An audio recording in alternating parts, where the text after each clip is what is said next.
ஸ்ரீபெரும்புதூரில் உள்ள சாம்சங் நிறுவன ஊழியர்களுடன் நடத்தப்பட்ட 3 கட்ட பேச்சுவார்த்தைகளும் தோல்வியடைந்த நிலையில் தொடர்ந்து 6வது நாளாக போராட்டத்தில் ஈடுபட்டு வருகின்றனர்.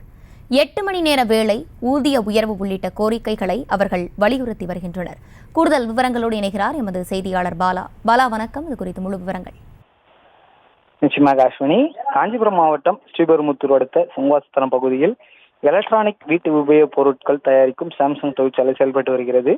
இதில் 5000க்கும் மேற்பட்டோர் பணிபுரிந்து வரும் நிலையில் 1500 பேர் நிரந்தர பணியாளர்களாக இருந்து வருகின்றனர்.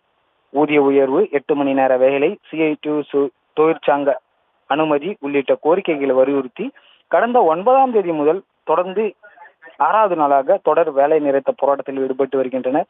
கடந்த 10ஆம் தேதி இருங்காட்டுக்கோட்டையில் உள்ள தொழிலாளர் துறை துணை ஆணையர் கமலக்கண்ணன் தலைமையில் பேச்சுவார்த்தை நடைபெற்றது. இந்த பேச்சுவார்த்தை உடன்பாட்டு எட்டப்படாததால் பேச்சுவார்த்தை தோல்வியடைந்தது. அதனைத் தொடர்ந்து கடந்த 12ஆம் தேதி தொழிலாளர் துறை அமைச்சர் CV கணேசன் தலைமையில் பேச்சுவார்த்தை நடைபெற்றது சென்னை தலைமைச் செயலகத்தில்.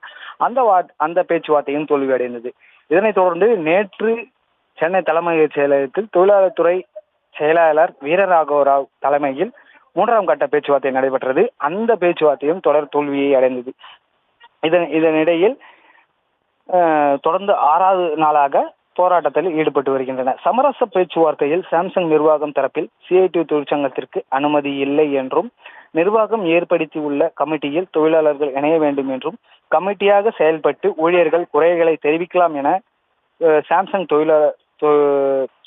நிர்வாகம் தெரிவித்து வருவதால் பேச்சுவார்த்தை தோல்வியடைந்தது குறிப்பிடத்தக்கது.